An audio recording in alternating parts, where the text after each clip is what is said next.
Parashat Hashavua, Parashat Noach. Donc toujours comme d'habitude, un résumé de la paracha. Puis après, on attaque le Devar Torah. Alors on est 1656 ans après la création du monde. Et déjà dans la paracha de la semaine dernière, on voit qu'Akadosh Baruch Hu, il a abrégé l'histoire. La semaine dernière, on nous a raconté Adam, la création, Adam, sa faute, Caïn, Ével. Puis après, on nous a fait toutes les générations, depuis Adam jusqu'à Noach. Donc 1650 ans, 1656 ans qui sont passés en 2 secondes, parce que la paracha a conclu en disant quoi? Hachem, il n'est pas content du résultat de la création. Conséquence, Hachem va détruire le monde. Il appelle Noach. Pourquoi Noach? Parce que Noach, c'est Ish Tzadik Hayabed Orotav. C'est le seul Tzadik qu'il y avait dans la génération. Et Akadosh Baruch Hu, il ne veut pas le détruire lui, puisque lui, il mérite la vie. Donc lui, il ne doit pas être détruit. Mais les autres, il n'y a pas un seul homme dans toute la terre que Hachem juge digne de survivre. Donc Akadosh Baruch Hu appelle Noach. Il lui dit, écoute, prépare une teva. Une teva, donc c'est une arche, un grand bateau.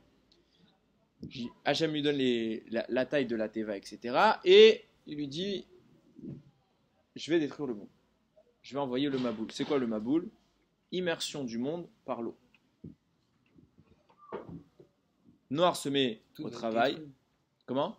Tout doit être détruit. Tout doit être détruit. Alors on va voir qu'est-ce qui n'a pas été détruit. Mais du coup, les mers et tout. Non, tu vas C'est voir. quoi? On va venir. En tout cas, Noach se met au travail. Il commence à bâtir son bateau. Les gens se posent des questions. Pourquoi Noach il fait ça? Qu'est-ce qui se passe? Pourquoi tu fais un bateau alors qu'il n'y a pas de raison de le faire, etc. Noach leur explique. Akadosh Baruch Hu m'a parlé. Akadosh Baruch Hu m'a parlé. Et ça y est, le monde va disparaître. À moins que vous fassiez faites tchouva. Akadosh Baruch Hu il enlèvera le décret. Et Bezrat Hashem, tout ira bien. Les gens ils y croient pas. Ils s'en foutent. Ils continuent leur avérote et tout. La Torah raconte c'est quoi leur avérote. Il y a plein de avérotes. Ils ont fait. Alors, il y a écrit Gilou Yarayot. Gilou Yarayot c'est la débauche. La Torah raconte que c'est le vol qui a scellé, Rashi précise que c'est le vol qui a scellé le sort de cette génération. Qu'est-ce qu'il faisait? Il volait moins qu'une prouta. C'est quoi une prouta? C'est la plus petite valeur financière qui existe. Et alors, ça fait quoi? Parce que comme tu peux pas rembourser moins qu'une prouta, donc quand je vole moins qu'une prouta, alors je suis pas coupable de rembourser. Donc ils faisaient comme ça, ils dévalisaient les magasins comme ça. Ils allaient à 100 000, ils venaient chacun un grain de blé. Mais un grain de blé fois 100 000, ça fait 100 000 grains de blé. Chacun, moins qu'une prouta, donc je te dois rien. D'après la halakha, je ne peux pas te rembourser. C'est la source que je fais. Mais d'après la halakha, je ne peux pas te rembourser. Donc on ne peut pas m'astreindre à une sanction. Hachem, il a vu ça, il a dit, ils sont tellement arrivés à un niveau de perversion qu'ils se servent de la halakha pour ne pas être hayav, ce monde-là ne vaut plus la peine d'exister. Ketskol basar balefanaï. La fin de toute chair est venue devant moi. Disparition. Noir fabrique, il les menace. Vous êtes allés trop loin. Calmez-vous. Faites chouva. Hachem va détruire le monde. Ils s'en foutent. Hachem lui dit, bon, pas un qui a fait le choix. pas un, zéro, pas un être humain sur toute la planète qui est intéressé par la Torah et les mitzvot. Chose qu'il faut préciser et qui nous donne un regard différent. Tous ces hommes connaissent Dieu. Pourquoi? Parce que tous ces hommes sont des gens qui ont croisé à peu près Adam. Or, Adam, c'est le premier homme, c'est le papa de tout le monde. Donc, presque tout. Adam, il a vécu 930 ans. Ok? Quand Noach fait sa teva, il a 600 ans. Donc, du coup, presque tout le monde, au début de la vie de Noach, connaissait Adam. Noach, il l'a connu, ils se sont loupés de peu. Mais il y a eu très peu entre les deux. Il avait 600 ans quand Noach il a connu. 600 ans plus tard, après la naissance de Noach, Hachem lui parle et lui dit fais l'arche. Maintenant, donc on est en 1656. Noach, il apprend ça, il continue, il fabrique sa teva en 3 étages. Il y avait un étage spécialement pour les animaux. Hachem lui dit tu vas prendre toutes les espèces qui existent dans le monde, tu vas les prendre. Kasher, t'en prends 7 couples, mâle et femelle. Pas kasher, tu prends un couple. Pourquoi un couple de pas kasher? Parce que le pas kasher, il ne sert à rien sur le plan. On a besoin que d'un seul pour repeupler le monde. Des kashers, il y a besoin de plus. Pourquoi? Parce que on peut les manger. Et ça se peut que Noach il va devoir manger. Ça se peut que quoi? Bon, alors le fait de manger de la viande, c'est venu plus tard. Mais bon, c'est pas grave. Le fait de faire des sacrifices, il faut des animaux kashers. Imaginons que Noach il avait pris une seule espèce d'animal, un seul couple d'animaux kashers. Et il veut faire un sacrifice. Il sacrifie le couple. Il y a plus, ou un des deux du couple. Il n'y a plus d'animaux, il y a plus de couple, on peut plus faire ils peuvent plus se reproduire. Donc l'animal et son espèce disparaissent. Jamais tu prends 7 de chaque. Miracle extraordinaire, arrive le jour du début du déluge, tous les animaux d'eux-mêmes, ils se dirigent vers la Teva et ils entrent. Noir, il est allé chercher personne. Ils viennent, ils sont venus, hop, ils entrent dans la Teva. Ils en ont pas oublié de Imaginez qu'est-ce que ça signifie. Ça signifie, c'est une des rares fois où un petit endroit a contenu beaucoup de monde. Est-ce que c'est possible? Et regardez la taille de la Teva, elle n'est pas immense. Hein. C'est physiquement impossible de faire entrer dans ce bateau-là des ours, des éléphants, des girafes. Il y a trop d'animaux. C'est énorme la quantité. C'est énorme comme quantité. Tu ne rentres pas autant de personnes. Tu ne peux pas rentrer à ce point-là. Ils sont rentrés et ils avaient la place. Comme au Beth Amikdash. Il est écrit au Beth Amikdash qu'ils étaient tous les uns contre les autres. Et au moment où il fallait se prosterner, donc si déjà tu es les uns contre les autres, ça veut dire que déjà tu es assez d'espace. Tu n'as plus de place. Tu peux pas. Si je dois me prosterner, maintenant je vais prendre encore plus de place. Et en face de moi, il y a quelqu'un et derrière moi, il y a quelqu'un. Je me mets où? Si je me prosterne, je le cogne. Il est écrit que quand ils se prosternaient, ils avaient la place. Comme si les murs du Beth Amikdash s'étaient élargis. Chose qui ne s'est pas produite. Les murs du Beth Amikdash ne s'élargissaient pas. C'est un des cas où un petit endroit a contenu beaucoup de monde. Il y a un autre exemple qui est donné, c'est dans le Haron à Kodesh. Quand Moshe il a fait le Kodesh à Kodashim dans le désert, donc le Haron à Kodesh il était au milieu, donc vous aviez imaginé là, vous avez votre espace, ok, au milieu vous avez le Haron, ok, imaginez, je donne des mesures simples, imaginez que l'espace du Kodesh à Kodashim c'est 10, et qu'au milieu le Haron c'est 5, donc d'une extrémité du Haron jusqu'au mur, il y a combien? Il y a 2,5 et 2,5, il est au milieu, ok, regarde, imagine tu prends comme ça, tu es là, tu as 10, et là tu as un carré de 5. Donc de là à là et de là à là, tu as 2,5, 2,5. Si tu mesurais, il y avait combien? 5 et 5. C'est-à-dire que de là à là, il y avait 5. De là à là, il y avait 5. Donc ça fait 10. Et puis de là à là, il y avait 5. Donc ça devrait faire 15. Bah oui, ça fait 15. Or, quand tu mesurais de là à là, tu trouvais 10. Pourquoi? Parce que le Aaron à Kodesh ne prenait pas de place. Qu'il soit là, qu'il soit pas là, tu as la même superficie de disponible. Tu peux mettre autant de choses dans la pièce. Miracle. Akadosh Baruch Hu, c'est pas un problème pour lui. Il a fait rentrer tous les animaux dans la Teva, et là, il commence à pleuvoir. La Torah raconte, Rashi précise, c'était des pluies douces au début. Toutes douces. Pourquoi? Parce qu'Akadosh Baruch Hu s'est dit, Alvaï qui fasse tchouva. Ils vont voir que Noach y rentre, ils vont voir que tous les animaux rentrent dans la Teva, ils vont comprendre qu'il se passe quelque chose. Noach, ça fait des années qu'il leur prie, ils disent faites gaffe, faites tchouva. Faites tchouva, ils font pas tchouva. Maintenant, ils voient qu'en effet, tout ce que Noir il a dit, il entre dans la Teva, les animaux ils entrent, et il se met à pleuvoir. Ils vont comprendre. Alors Hachem il a dit, je vais envoyer une pluie toute fine, comme ça. S'ils font tchouva, je transformerai cette pluie de malédiction en pluie de bénédiction. Que la terre elle boive de l'eau. Ils n'ont pas fait tchouva. Et là Hachem, il a ouvert toutes les lucarnes du ciel, l'eau s'est abattue, le monde est intégralement recouvert d'eau. Il ne reste plus rien.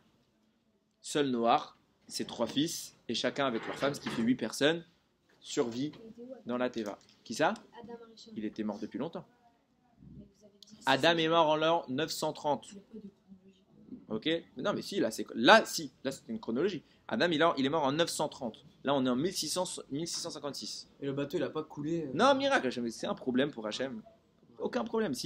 À Emet, il aurait pu même ne pas le sauver sans bateau. Bon, il a voulu faire comme ça, il y a des raisons. Mais en tout cas, il n'y a aucun problème pour Akadosh Baruch Hu. Maintenant, le temps passe, l'eau se met à sécher. Noir, la Teva, elle se pose sur une montagne, s'appelle Ararat. Et il sent que c'est posé. Il dit, bon, on va vérifier, peut-être que le monde il n'y a plus d'eau dans le monde. Il envoie d'abord le corbeau. Le corbeau, il a refusé la mission. Il y a toute une raison pour ça, on ne va pas rentrer dans le débat. Il envoie tout de suite après une colombe. La colombe, elle tourne, elle n'arrive pas, elle n'a pas trouvé d'endroit où poser ses pattes. Elle revient, Noir, il a fait rentrer. Il retente plus tard. Cette fois, elle revient avec une branche d'olivier. Je crois que c'est d'olivier. Une branche d'olivier. Noir comprend que l'eau a commencé bien à diminuer, mais c'est pas assez. Troisième fois, il la renvoie, elle revient plus. Là, il a compris que c'était fini. Akadosh Baruch Hu s'adresse à Noir. Noir, c'est bon, tu peux sortir, toi et tous les animaux, et ta femme et tes enfants et tout le monde. Vous pouvez sortir. Noir, il sort. Il est désespéré. Il voit le monde en ruine, détruit. Il s'enivre. Il va boire de l'alcool. Il va faire du vin, il va s'enivrer. Alors là aussi, il y a énormément de choses à dire. C'est pas le sujet dont on va parler maintenant, mais il y aurait énormément à dire sur ce sujet. On avait déjà vu ça ensemble, Baruch Hashem. En tout cas, il s'enivre. Ham, son fils, va voir ça. Il va se moquer de lui, parce que son père va se déshabiller dans l'ivresse. Il va se moquer de lui. Et Shem et Yafet vont avoir la pudeur de recouvrir leur père en marchant à l'envers, pour ne pas regarder la nudité de leur papa. Donc eux vont être bénis et Ham va être maudit.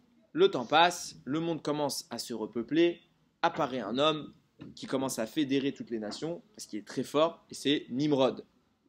Il va avoir une idée, il va dire, venez, on va faire quoi? On va fabriquer une tour. Genre, on va tuer Dieu.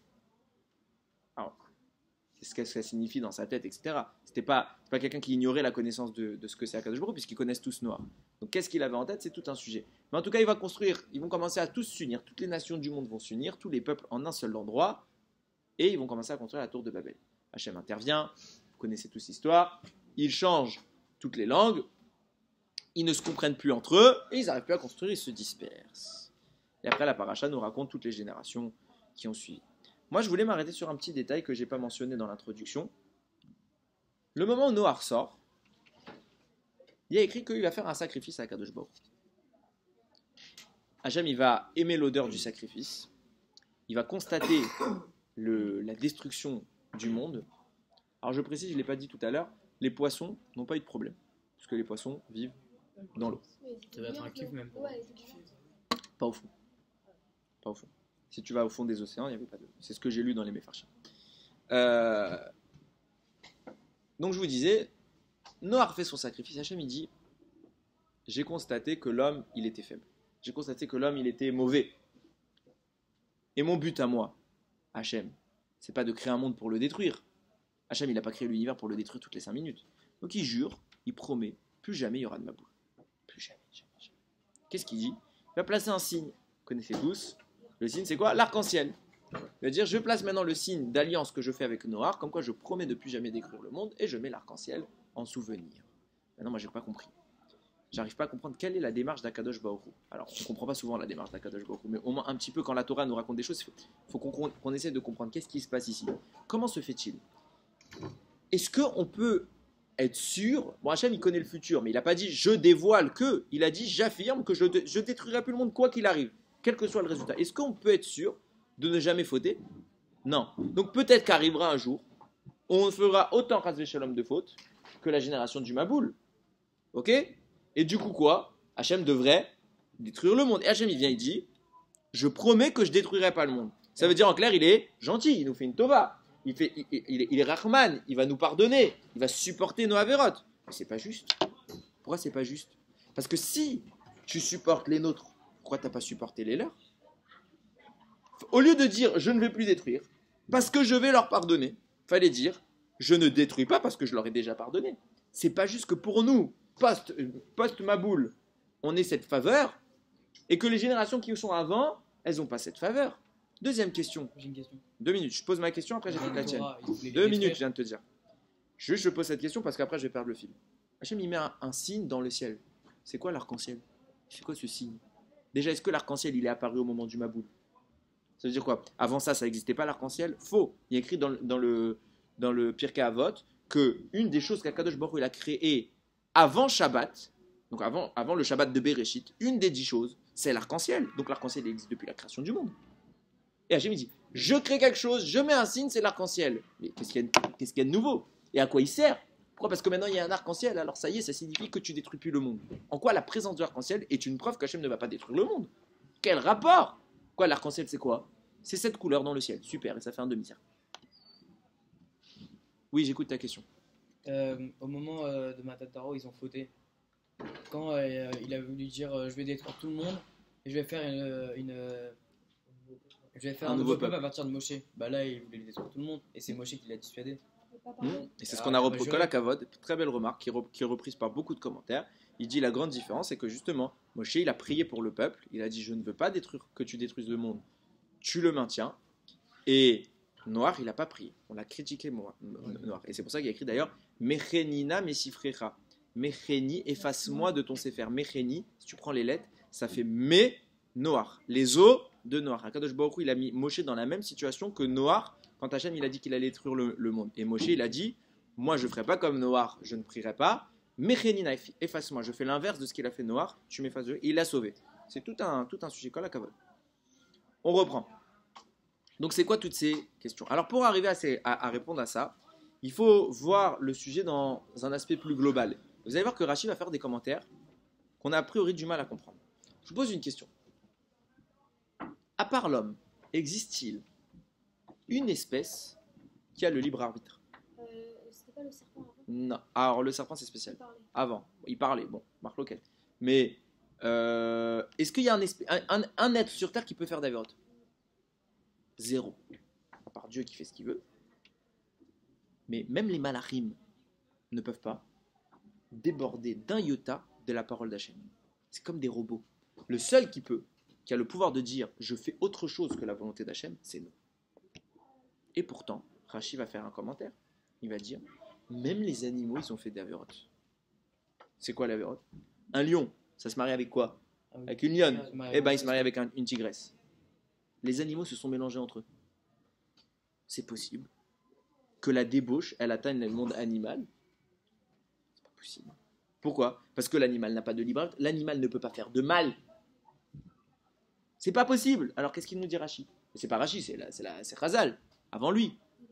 Pire que ça, il y a écrit que même la terre, elle faisait n'importe quoi. Tu plantais du blé, c'est un concombre qui sort. Je ne sais pas ce qui sortait, je me rappelle plus par cœur, je te dis. Tout était mélangé. La corruption a atteint même le monde de l'inerte, le monde du minéral. Mais c'est pas vivant. Ça n'a pas de sérel. Ça n'a pas de libre arbitre. Comment la matière peut se dérober de la volonté d'Akadosh Baruch Hu? Deuxième question, Rashi dit, au moment où Akadosh Baruch Hu, il a recouvert le monde d'eau, il a gratté la terre, il a retiré 3 tfachim de terre. 3 tfachim, c'est à peu près 30 cm. C'est-à-dire il a réduit un peu le globe terrestre de 30 cm de profondeur. Pourquoi faire? Elle était sale, il fallait nettoyer. Pourquoi Hachem il retire de l'épaisseur de la terre? Qu'est-ce qui se passe? Écoutez bien, c'est intéressant. C'est très compliqué, mais c'est intéressant. Vous savez que l'homme, il a une interaction directe avec la matière. Comment? Akadosh Baruch Hu, il a créé un monde. Et il dit, je ne vais pas le faire parfait. J'attends de Adam, et donc de tous les descendants de Adam Arishon, d'améliorer le monde. Que vous soyez mes associés dans la création du monde. Comment? Torah en mitzvot. Quand vous faites Torah en mitzvot, vous améliorez le monde. On ne parle pas d'une amélioration de qualité de la terre. On ne dit pas qu'on va améliorer, on va améliorer la planète ou le système solaire. Non, on dit qu'on va sanctifier la matière. Comment ça marche? Vous savez que Adam, pourquoi on l'appelait Adam? Parce qu'il vient de la terre. La terre se dit en hébreu Adama. Donc Adam vient de Adama. Très bien. Et comment il interagit avec le deux? C'est simple. La terre, c'est le berceau de tout le monde végétal. Le monde végétal se nourrit de l'eau. Donc le monde végétal aspire le monde minéral. Le monde minéral, c'est la terre, les roches et tout ce qui est l'eau. Et tout ce qui n'est pas animé, vivant. Les végétaux grandissent. Qui mange les végétaux? Les animaux. Les animaux donc incorporent le monde minéral et le monde végétal. L'animal, il a donc animal, végétal et minéral. Ok? Et qui mange les animaux? Nous. Donc quand nous, on incorpore tout ça, l'ensemble des 3 niveaux est incorporé et fait partie intégrante de l'être humain. Comme moi, je fais une mitzvah, ou comme moi, je fais une avera, alors c'est l'ensemble du système minéral, végétal, animal et humain qui est élevé avec moi. Je peux améliorer le monde. De façon encore plus précise. Comment ça marche cette amélioration, cette destruction? Elle est basée sur un principe que j'ai énoncé tout à l'heure. C'est un système équilibré qui s'appelle le libre arbitre. Le libre arbitre, c'est quoi? C'est le choix parfait entre le bien et le mal. Quand est-ce que Dieu a fait apparaître dans le monde le libre arbitre? Non, elle avait déjà le libre arbitre. C'est où il a pris La femme, quand il a créé la femme. Bien avant.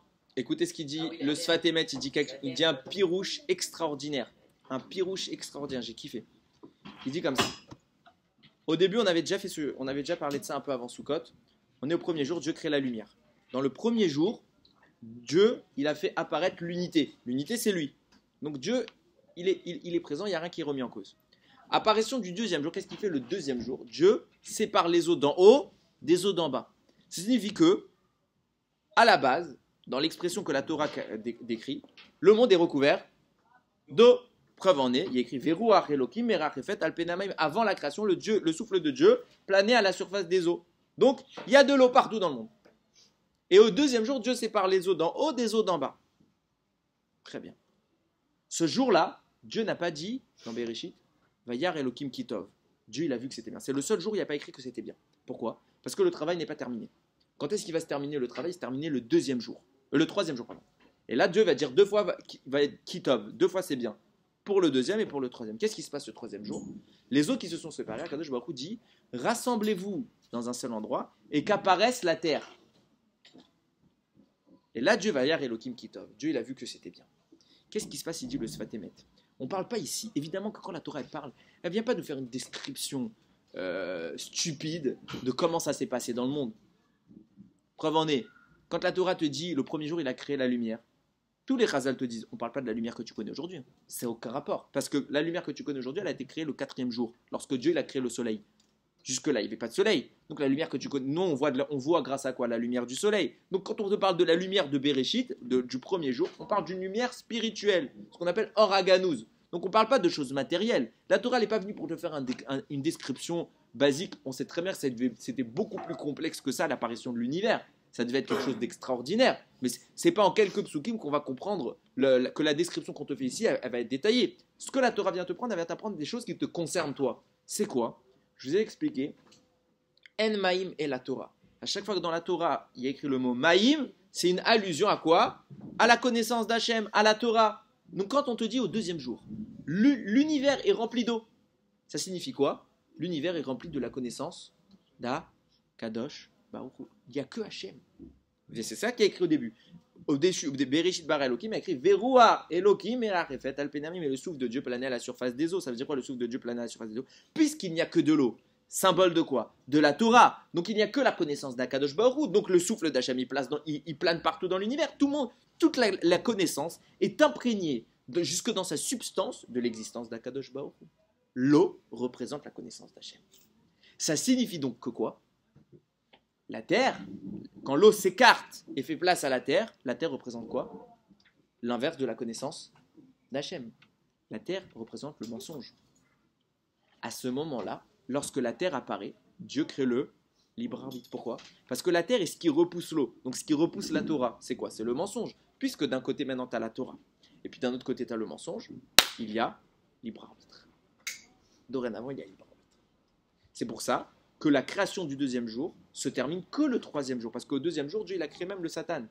Et ça se termine quand? Par l'apparition de la terre. Le libre arbitre apparaît. On parle de quoi comme libre arbitre? On parle d'un libre arbitre violent, d'une puissance que l'être humain, qu'Akadosh Baruch Hu a placée dans l'être humain, qui est violente. Celle de quoi? De compléter la création d'Hachem, ou chas v'shalom, de l'empirer, de la détruire. À l'époque d'Adam Arishon, regardez tout de suite, on voit la preuve. À l'époque d'Adam Arishon, les premiers hommes, ils avaient une puissance dans leur libre arbitre qui se manifeste de façon concrète. Moi aujourd'hui, chas v'shalom, je fais une avéra. On voit quelque chose, il y a une altération du monde, on voit rien. Je fais une mitzvah, il y a une amélioration du monde, on voit rien. Rien du tout.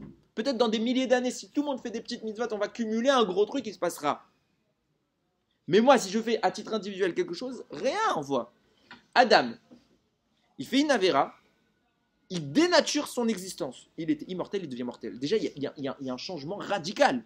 C'est une nouveauté. La mort apparaît dans le monde tout de suite. Il était fait de lumière, il est fait de chair. Tout de suite, il est modifié. Tout est changé. C'est immédiat. Moi, je fais une avéra, on ne voit rien. Tout de suite, les choses changent. Il est au Gan Eden, il en sort. Le monde est immédiatement impacté de façon visible et constatable par la faute ou par la mitzvah. À tel point, nous dit Rashi, que quand les hommes, ils ont fauté, alors nous, on ne remarquerait rien si ça avait été nous, mais eux, tellement qu'ils ont un potentiel énorme, alors la matière elle-même, elle est impactée par ça. La terre, elle dégénère. Elle fait pousser des concombres au lieu du blé. Les animaux, ils ne se reconnaissent plus entre eux, ils se mélangent, ils ne savent même plus ce qui est normal. Le monde est dénaturé par les avérotes des êtres humains.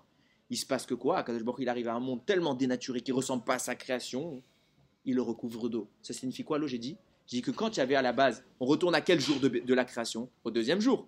Au jour où quoi? Il n'y avait que l'eau sur terre. Veruach Elokim merachefet al pnei hamayim, le souffle de Dieu. À ce moment-là, il planait sur terre. Ça veut dire que Dieu, au moment où il envoie le Maboul, il annule le libre arbitre, puisqu'il n'y a plus de terre. Il existe encore de la terre? Zéro. Tout est recouvert. Donc en clair, il recouvre le libre arbitre par de la Torah.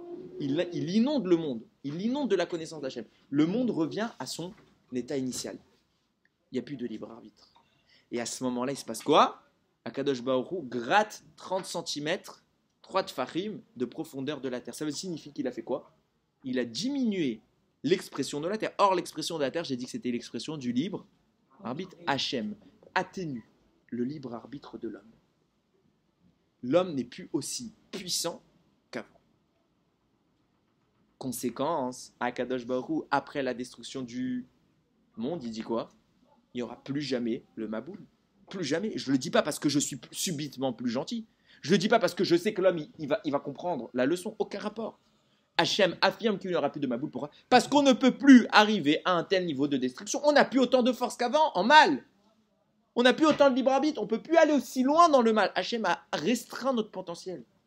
Et sur ça, le Kli Yakar dit quelque chose d'extraordinaire. Il dit, conséquence, si Hachem restreint la terre, ça veut dire que la terre est ce qui avait repoussé l'eau. Donc la terre est ce qui repoussait la Torah. C'était le mensonge. Donc s'il diminue le mensonge, pour maintenir un libre arbitre, il faut que quoi? Il diminue aussi la vérité. On est d'accord? Parce que le libre arbitre, c'est quoi? C'est égalité des forces du bien et du mal. S'il y a plus de bien que de mal, je vais faire des avérotes? Je ne vais pas faire d'avérotes. S'il y a plus de mal que de bien, je vais faire des mitzvot? Je vais faire que des avérotes. Donc équilibre. Donc si Hachem diminue la terre, forcément en parallèle, il est obligé de diminuer l'eau. Nous dit le Kli Yakar. Tu crois que l'arc-en-ciel, il n'existait pas? Non, il existait depuis le début de la création du monde.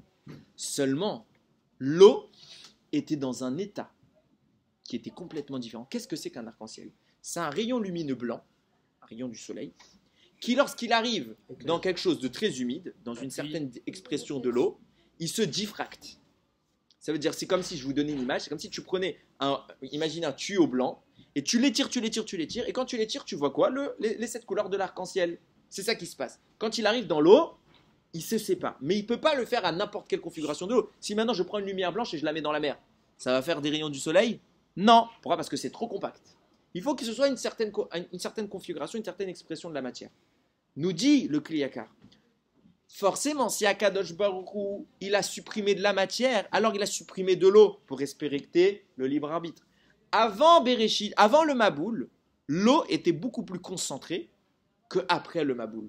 Pourquoi? Parce que le Maboul a retiré de l'eau. Et tellement que l'eau, elle était concentrée, alors que lorsque le rayon du soleil frappait l'eau, il n'y avait rien. Même dans le ciel, c'était très épais.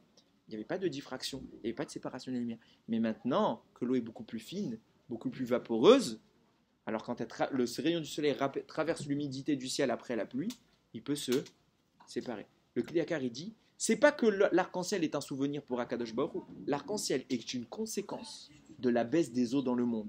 En clair, je traduis avec ce que je viens de dire moi, l'arc-en-ciel est une conséquence d'une baisse du libre arbitre. C'est pour ça que quand on voit l'arc-en-ciel, Hachem il dit, c'est un signe que je détruirai pas le monde. Pourquoi? Parce que s'il y a arc-en-ciel, c'est bien la preuve que le monde a été métamorphosé, que le monde a été changé et que l'eau ne s'exprime plus de la même manière. Votre libre arbitre a été fortement atténué. Et sur ça, le Yeshuot Malko, il explique la chose. Il dit, c'est pour ça que c'est un arc-en-ciel. Un demi-cercle.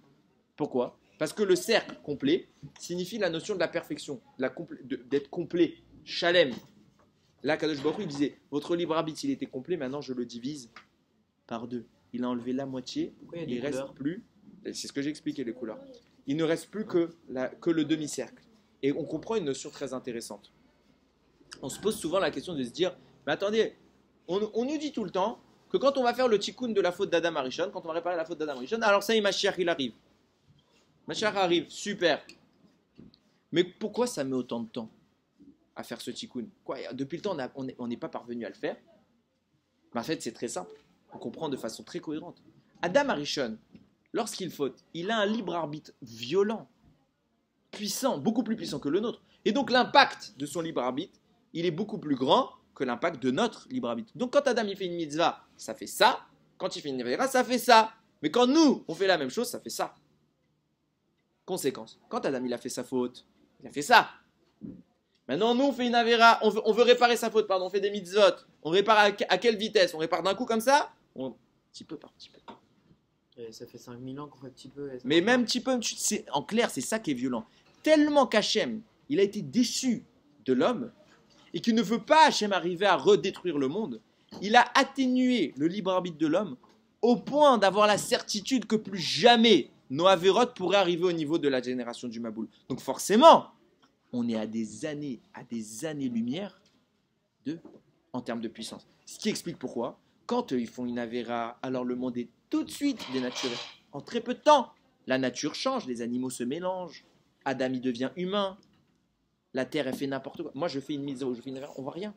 Parce qu'en fait, mon impact, il est beaucoup plus restreint. Et ça, c'est un grand moussard. Comment on atteint ce niveau?